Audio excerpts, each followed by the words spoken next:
زائرین کو اس سال اربعین کے لیے سڑک کے ذریعے عراق اور ایران جانے کی اجازت نہیں ہوگی، تاہم زائرین ہوائی سفر کر سکیں گے۔ وفاقی وزیر داخلہ محسن نقوی کا ایکس پر پیغام، کہا فیصلہ وزارت خارجہ بلوچستان حکومت سیکورٹی اداروں سے مشاورت کے بعد عوام کے تحفظ اور قومی سلامتی کے مفاد میں کیا گیا۔ وزیر اعظم سے ملاقات میں وزیر داخلہ نے زائرین کی نئی پالیسی پر بریفنگ دی۔ وزیر اعظم شہباز شریف کی ہدایت کے بعد پی آئی اے نے اربعین زائرین کے لیے خصوصی پروازیں چلانے کا اعلان کر دیا۔ ترجمان پی آئی اے کے مطابق 4 پروازیں 8 تا 11 اگست تک کراچی سے روانہ ہوں گی۔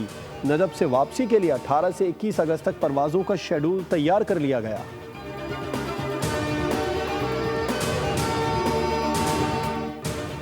تھائی لینڈ اور کمبوڈیا کے درمیان جاری کشیدگی نے پاک بھارت جنگ یاد دلا دی۔ امریکی صدر ڈونلڈ ٹرمپ کا سوشل میڈیا پیغام، کہا کمبوڈیا کے وزیر اعظم اور تھائی لینڈ کے قائم مقام وزیر اعظم کو واضح پیغام دیا ہے کہ لڑائی بند کیے بغیر امریکہ کوئی تجارتی معاہدہ نہیں کرے گا۔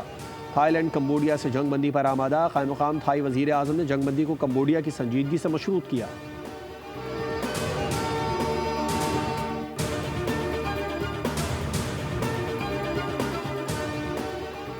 کوئٹہ کے بعد راولپنڈی میں بھی غیرت کے نام پر ہوا کی بیٹی قتل، تھانہ پیر ودھائی میں پیش آئے افسوسناک واقعے میں نیا موڑ آ گیا۔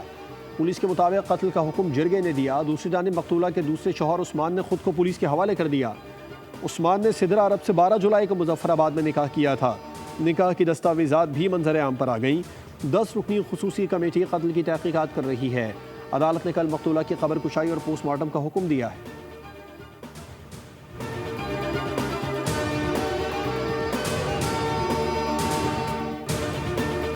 کراچی کے مقامی ہوٹل میں نیا دور میڈیا کے تحت توانائی بحران اور سستی بجلی کی فراہمی پر ورکشاپ کا انعقاد۔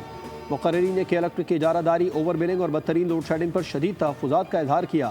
رکن Sindh assembly M Q M Taha Ahmed Khan, کاٹھی کے صدر جنید نقی، سینئر صحافی عافیہ سلام، جماعت اسلامی کے عمران شاہد، رضا رومی، ڈائریکٹر نالج فورم زینہ شوکت اور سوشل میڈیا ایکٹیوسٹ انیل ممتاز کا کہنا تھا کہ عوام مہنگی بجلی سے تنگ آ چکے ہیں اور اب وقت آ گیا ہے کہ کے الیکٹرک کا متبادل لایا جائے تاکہ شہریوں کو قابل اعتماد، سستی اور بلا تعطل بجلی فراہم کی جا سکے۔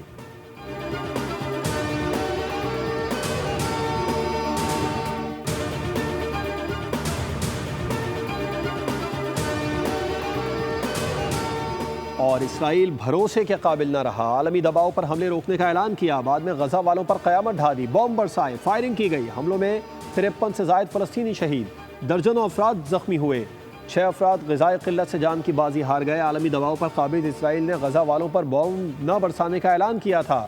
رفح بارڈر کھلنے کے بعد مصر سے امدادی ٹرک غزہ پہنچ گئے۔ خوراک اور ادویات کی بڑی کھیپ غزہ والوں کو پہنچائی جانے کا سلسلہ جاری۔ اردن اور یو اے ای کی جانب سے بھی طیاروں کے ذریعے غزہ پر امداد پہنچائی گئی۔